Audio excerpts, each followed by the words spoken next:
Allô tout le monde, j'espère que vous allez bien, que vous avez passé une belle semaine. Donc aujourd'hui, pour le sujet de cette nouvelle vidéo, j'avais envie de partager avec vous quelques trucs en fait en lien avec l'alimentation dans un but de manger mieux, mais également d'économiser. Donc en fait, ça fait quelques semaines sur Instagram, je vous ai demandé en fait de me donner vos feedbacks concernant le fait de partager un peu plus ma réalité en lien avec l'alimentation, mais également avec les choses que j'ai changées dans mon mode de vie afin de prendre en main ma santé autant alimentaire que physique. Donc, je me suis dit que ça allait être un moment parfait, en fait, pour ouvrir peut-être cette conversation. Donc, si jamais c'est un sujet qui vous intéresse, bien, je vous invite à rester avec moi. Et si vous êtes le genre de personne qui avait peut-être des antécédents avec des troubles alimentaires ou que l'alimentation de manière générale, c'est un sujet qui est plutôt sensible, eh bien, je vous invite peut-être à quitter cette vidéo. Donc, je vais toujours être là pour vous parler de simplicité, minimalisme et d'économie, mais j'avais envie aussi de vous partager ce côté de ma vie en lien avec l'alimentation et également les choses que j'ai changées par rapport à mon alimentation des dernières années. Donc, juste avant de commencer, pour faire un petit récapitulatif des quelques choses que j'ai changées dans mon mode de vie afin de mieux m'alimenter, en fait, j'en ai déjà parlé à quelques rares occasions, mais en fait, en 2019, j'ai essayé en fait le régime alimentaire cétogène. Donc, je l'ai fait pendant environ 8 mois. Le régime alimentaire cétogène, c'était un régime un peu à la mode pendant cette année-là, mais j'ai tellement appris par rapport à l'alimentation grâce à ce régime alimentaire que même encore aujourd'hui, si je ne mange plus cétogène, il y a énormément de principes et d'habitudes dans mon alimentation que j'ai changé et pour le mieux. Donc, comme d'habitude, moi, je prône toujours de ne pas être dans les extrêmes et je prône en fait de s'inspirer de différents modes de vie, de s'inspirer de choses dans la vie, de mode de vie, de mode de pensée et ainsi de suite, et de prendre et adapter ce qui convient le plus à notre mode de vie à nous. Donc, je suis vraiment contente d'avoir essayé ce régime alimentaire-là en 2019, mais dans le fond, aujourd'hui, je m'inspire plutôt d'une alimentation faible en glucides et je mange quand même plus varié tout en réduisant le nombre de sources de glucides que je peux manger dans une journée. Puis ça, dans le fond, là, pourquoi ça a été autant important pour moi, c'est que avant j'étais vraiment accro au sucre. Donc, je mangeais énormément de sucre dans une journée. Si ma mémoire est bonne, j'avais fait le calcul, en fait, en 2019, et je crois que je mangeais plus de 600 grammes de sucre et de glucides par jour. Et si je me trompe pas, la norme ou la moyenne, c'est censé se situer autour de 150-200 grammes. Donc, une chose est certaine, c'est que ce type d'alimentation-là m'a permis de comprendre et de mettre le doigt en fait sur le bobo, c'est que je mangeais tout simplement trop de sucre, trop de glucides. Donc, ça m'a permis de rééquilibrer mon alimentation. Dans le fond, qu'est-ce qui est bien avec l'alimentation cétogène, c'est que j'ai appris beaucoup sur le nombre de glucides que contenaient les aliments, puis quels étaient les aliments plutôt faibles en glucides qu'on pouvait manger en plus grande quantité sans que ça ait d'incidence sur notre niveau de sucre dans le sang. Mais je vous dis, là c'est comme juste un petit échantillon que je vous parle puis que je vous partage, mais c'est vraiment très vaste. Donc, si c'est un sujet qui vous intéresse, je vous invite à faire vos propres recherches. Et d'ailleurs, je ne suis pas une spécialiste, je suis pas une diététicienne non plus, donc c'est vraiment juste ma propre expérience que je vous partage. Donc, tu sais, par exemple, dans ce mode de vie-là, j'ai appris à manger plus de légumes verts, à changer aussi les pains, pâtes, patates par des alternatives plus faibles en glucides. Donc, bref, en toute finalité là, de ce mode de vie-là et de ce régime alimentaire-là, qu'est-ce que ça a changé pour moi? C'est que je mange moins transformé et je mange beaucoup plus de produits frais, mais surtout, je mange des aliments qui ont une très grande concentration en nutriments. Donc, plutôt que de manger des calories vides et des calories transformées, eh bien maintenant, je mange des calories qui me nourrissent pour vrai. Puis ça, je vous dis, là, juste cette ce changement-là, ça a tellement changé de choses pour moi, sur mon bien-être, sur mon niveau d'énergie dans la journée, sur mon poids, sur comment je me sens et ainsi de suite. Donc, tous les bénéfices, en fait, s'en font ressentir. Donc, maintenant, pour vous parler des 10 aliments que je n'achète plus à l'épicerie dans un souci de manger mieux, mais également d'économiser. Donc, en même temps, ces aliments-là, ben, je les ai coupés, en fait, de ma vie et de mon budget en lien également avec ma nouvelle alimentation qui est plutôt faible en glucides, mais comme je vous ai dit, moi, je suis jamais dans les extrêmes et je n'aime pas me restreindre. Donc, tu sais, peut-être que quelque chose que je vais vous mentionner dans cette liste, mais ça va arriver peut-être quelques fois par année que je vais en acheter. Je reste humaine et lorsque j'ai vraiment envie de manger quelque chose, eh bien, moi, je suis d'avis qu'il faut le manger. Ça veut dire que notre corps le réclame et en a de besoin. Donc, puis aussi, j'aime pas ça, par exemple, arriver quelque part, être invitée pour un souper ou quoi que ce soit et refuser la nourriture qui m'est offerte.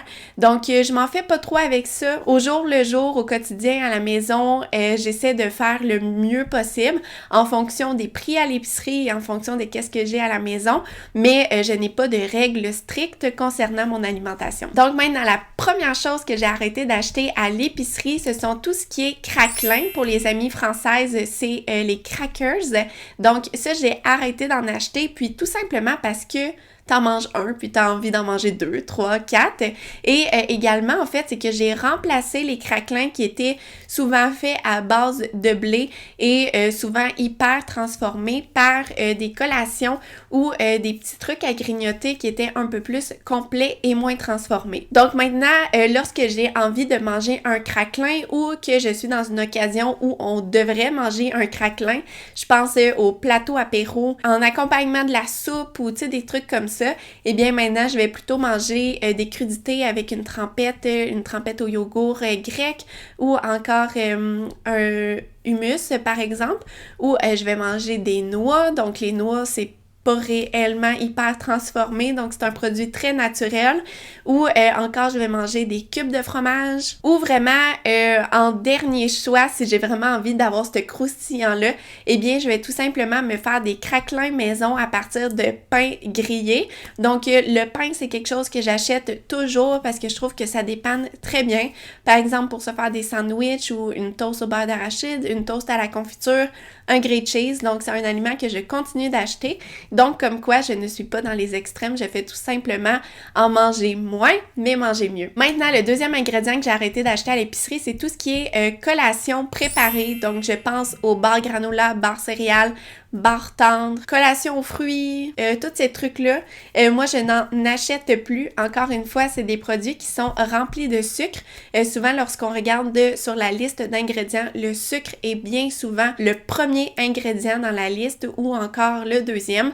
Donc, lorsque j'ai réalisé en fait la forte teneur en sucre de ces collations-là, alors que je pensais que c'était des collations santé, j'ai tout simplement décidé de remplacer ces collations-là par des alternatives maison et moins sucrées. Donc maintenant, pour la collation, qu'est-ce que je vais manger? Je vais manger des noix, des beurres de noix, des fruits, du fromage. Une de mes collations préférées, c'est de faire des quartiers de pommes avec du beurre d'arachide ou du beurre d'amande. Ou encore, je vais me faire, par exemple, un smoothie avec ce que j'ai dans le frigo. Ou encore un smoothie de ma marque préférée Evive. Ou encore, une fois par semaine, je prépare des petites bouchées sucrées maison. Donc, je pense par exemple à des biscuits déjeuner aux bananes, un pain aux bananes moins sucré. Donc, tu sais, plein de petites recettes qui sont faites maison et que je peux contrôler les ingrédients et le sucre qu'ils contiennent. Le troisième ingrédient que j'ai arrêté d'acheter à l'épicerie, ce sont les petits gâteaux. Et ça, j'aimais tellement ça en manger et j'aimais tellement ça en acheter. Juste pour vous dire, les petits gâteaux, je pouvais facilement manger 1 ou 2 pour le repas du midi. Donc, on en convient, c'était trop. Donc, j'ai remplacé en fait ces collations sucrées-là, ces desserts achetés au magasin par tout simplement un carré de chocolat noir 75% et plus, ou encore des desserts maison mais qui vont être plus simples. Donc je pense à du yogourt nature avec des fruits et un petit coulis de céréales sirop d'érable, ou encore un granola maison, encore une fois avec du yogourt, ou encore de la purée de fruits, un fruit, tu sais, des choses vraiment plus simples. Puis ça a l'air de rien, mais avec les 3 ingrédients que je vous ai parlé jusqu'à présent, donc les craquelins, les collations préparées et les petits gâteaux, c'est fou, mais juste en arrêtant d'acheter ces 3 ingrédients-là à l'épicerie, tu sais, j'économise presque 10 $ parce qu'une boîte de craquelins, oui, parfois on peut l'avoir en promotion à 1 ou 2 $, mais bien souvent, c'est 3,50 $ environ la boîte. Les collations préparées, c'est la même chose. Parfois en promotion, elles sont 2 $, mais ça peut aller facilement à 3 $ l'emballage. Et les petits gâteaux, eh bien, ça peut monter facilement à 5, 6, 7 $, dépendamment de qu'est-ce qu'on achète à l'épicerie. Donc, c'est fou, mais en arrêtant d'acheter ces choses-là, je viens d'économiser 10 $ par semaine sur ma facture d'épicerie. Maintenant, la 4e chose que j'ai arrêté d'acheter à l'épicerie, c'est tous les accompagnements préparés. Donc, je pense aux patates pilées, aux sachets de riz assaisonné et aux sachets de pâtes qui contiennent déjà la sauce à l'intérieur et que ça prend seulement 10 minutes à préparer sur le four. Donc, j'ai arrêté d'acheter ces ingrédients-là parce qu'en fait, c'est principalement des glucides, des carbs, puis également, il y a plein d'ingrédients avec des noms qu'on peut pas vraiment prononcer et également, chacun de ces emballages-là coûte environ 2 $, 2,50 $, 3 $. Donc, plutôt que d'acheter ces ingrédients-là à l'épicerie, eh bien, qu'est-ce que je vais faire? C'est que je vais acheter, par exemple, un paquet de pâtes nature et je vais préparer mes pâtes avec une sauce maison à partir de légumes, de crème fraîche, donc vraiment des ingrédients naturels. Puis, dans le fond, je vais en profiter pour passer des restants d'aliments qui traînaient un peu dans mon frigo pour en faire une sauce. Sinon, également, plutôt que de faire tout le temps un sachet d'accompagnement pour chacun de mes repas, et bien souvent maintenant, dans mon assiette, c'est principalement des légumes qui vont accompagner ma protéine ou mon repas principal. Donc, à chaque des repas, je m'assure de faire une belle salade composée, une salade verte ou encore une poêlée de légumes grillés. Donc, ça m'assure en fait de manger moins de glucides, moins transformés, mais surtout de manger plus de produits frais. Ou sinon encore, si j'ai envie de manger de la purée, eh bien, je vais la faire maison à partir de patates brutes. Une autre chose que j'ai arrêté d'acheter à l'épicerie, c'est les mets préparés surgelés. Et ça aussi, dans le temps, j'avais l'habitude d'en acheter assez régulièrement. Mais ici, je vais mettre un petit bémol parce que lorsque je travaillais et que j'allais à l'extérieur, souvent ça m'a sauvé la vie et ça a sauvé mon budget parce que des fois ça peut coûter 2 ou 3 $ et ça te permet d'avoir un repas pour vraiment dépanner lorsque tu dois quitter la maison rapidement. Par contre, maintenant, j'ai plus besoin, en fait, d'avoir des repas congelés dans mon congélateur et lorsque j'ai pas envie de cuisiner ou que je dois m'apporter un repas rapidement pour, par exemple, sur la route ou quoi que ce soit, eh bien, j'ai comme adopté des recettes que je peux faire à la maison à partir d'ingrédients que j'ai souvent sous la main et qui se préparent littéralement en 60 secondes. Donc, je pense à tout ce qui est sandwich au jambon, sandwich beurre d'arachide et confiture. C'est trop bon, mais c'est trop basic en fait. J'ai souvent de la soupe également dans mon frigo. Toutes les semaines, j'essaie de faire une salade de quinoa, salade de pâtes, salade de couscous, quelque chose comme ça. Et d'ailleurs, c'est pour ça que toutes les semaines, j'achète un pain parce qu'il y a énormément de repas minutes et réconfortants qu'on peut faire à partir de tranches de pain.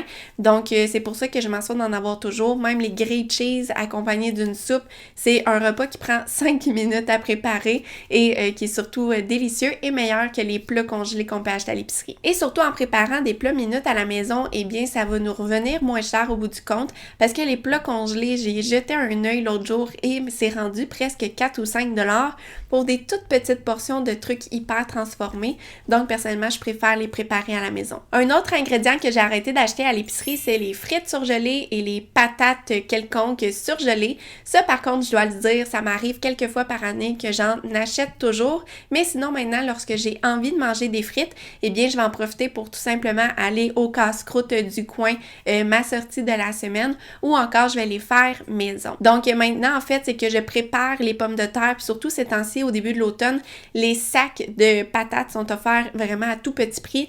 On parle de 3 livres, 5 livres de pommes de terre à 99 sous ou 1,99 $. Donc, je les fais à la maison, puis ça prend pas beaucoup de temps. Ça prend peut-être 5 ou 6 minutes pour se préparer des patates, des frites fraîches à la friteuse à air ou encore au four avec 2 cuillères à soupe d'huile, des assaisonnements et le résultat est délicieux. Aussi, on va se dire, concernant les économies, les sachets de frites et de patates surgelées, ça peut facilement coûter 3, 4, 5 $. Donc, les faire à la maison à partir de patates brut, eh bien, ça revient vraiment moins cher. Un autre ingrédient que j'ai arrêté d'acheter à l'épicerie, c'est les yogourts aromatisés et maintenant, j'achète les yogourts nature. C'est un tout petit changement, mais qui réduit vraiment le nombre de sucre ajouté qu'on mange en mangeant le yogourt. Mais également, c'est que le yogourt nature, c'est un ingrédient super versatile dans la cuisine. On peut faire une tonne de choses avec le yogourt nature. Les trempettes, les marinades pour le poulet, on peut les ajouter dans des recettes de gâteaux, des recettes de muffins, on peut le manger nature comme ça. Donc, il y a tellement de façons de manger le yogourt nature que je trouve que j'en ai plus pour mon argent parce que un gros pot de yogourt aromatisé, ça va me prendre plusieurs semaines à le terminer, alors qu'un pot de yogourt nature, en 2 semaines, je vais avoir passé à travers en l'utilisant dans différentes recettes. Donc, je m'assure de limiter en même temps le gaspillage alimentaire. Puis si j'ai envie d'un yogourt aux fruits ou sucré, eh bien c'est simple, je peux ajouter un peu de confiture, des fruits frais ou encore un coulis de sirop d'érable dans mon yogourt nature. Une autre chose que j'ai arrêté d'acheter à l'épicerie, c'est les crèmes glacées industrielles et maintenant, je priorise les crèmes glacées qui ont des vrais ingrédients qui sont plutôt naturels. Donc en fait, c'est en même temps avec mes apprentissages dans l'alimentation cétogène et que j'ai commencé à regarder les listes d'ingrédients.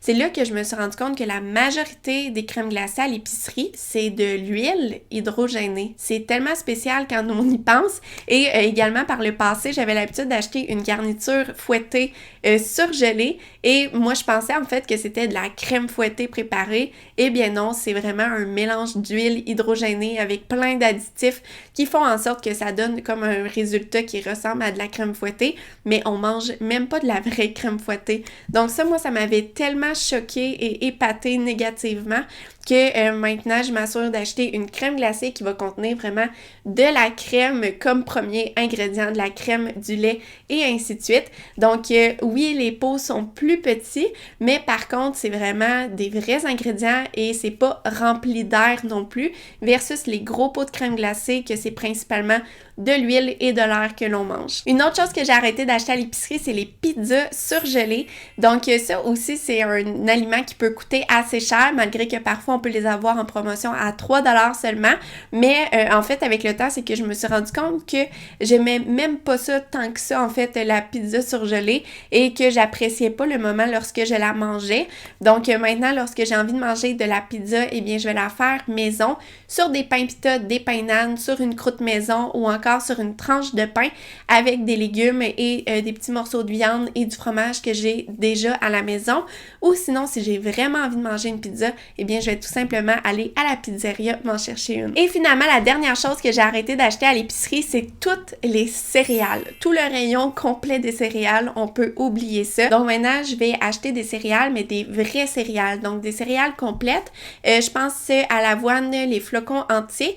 Ou sinon, par exemple, il y a une marque Gogo Quinoa qui font des mélanges de céréales chaudes avec des grains complets. Puis également, tout ce qui est granola, je suis une grande fan de granola et bien maintenant, je les fais maison lorsque j'ai vraiment envie d'en cuisiner. Ça se prépare en quelques minutes seulement et ça contient de meilleurs ingrédients et moins de sucre que quelques alternatives qu'on peut acheter dans le rayon des céréales au supermarché. Puis ça, encore une fois, les céréales, ça peut être assez dispendieux. On parle souvent de 5$ pour une boîte, alors que 1 kg d'avoine, même je crois que le sachet c'est 2 kg d'avoine, ça coûte autour de 2,50$, 3$. Donc littéralement, on en a plus pour notre argent en mangeant les grains complets. Donc voilà, c'était tout pour cette vidéo. J'espère que vous avez trouvé ce sujet intéressant et que peut-être ça va vous inspirer également à adopter des habitudes alimentaires qui vont vous faire du bien, mais également qui sont à l'image du mode de vie que vous voulez adopter. Donc encore une fois, c'est pas pour faire la morale ou quoi que ce soit, je ne suis pas une spécialiste non plus. Je fais tout simplement vous partager mes prises de conscience et mes changements d'habitude que j'ai eu au fil des dernières années afin d'adopter une alimentation qui est mieux pour moi, mais également qui est plus économique sur le long terme. Si jamais vous avez des questions ou que vous avez aimé cette vidéo, n'oubliez pas de cliquer j'aime, comme ça je vais savoir que vous avez apprécié ce sujet de vidéo et sinon on se retrouve la semaine prochaine dans une nouvelle capsule. Bye tout le monde!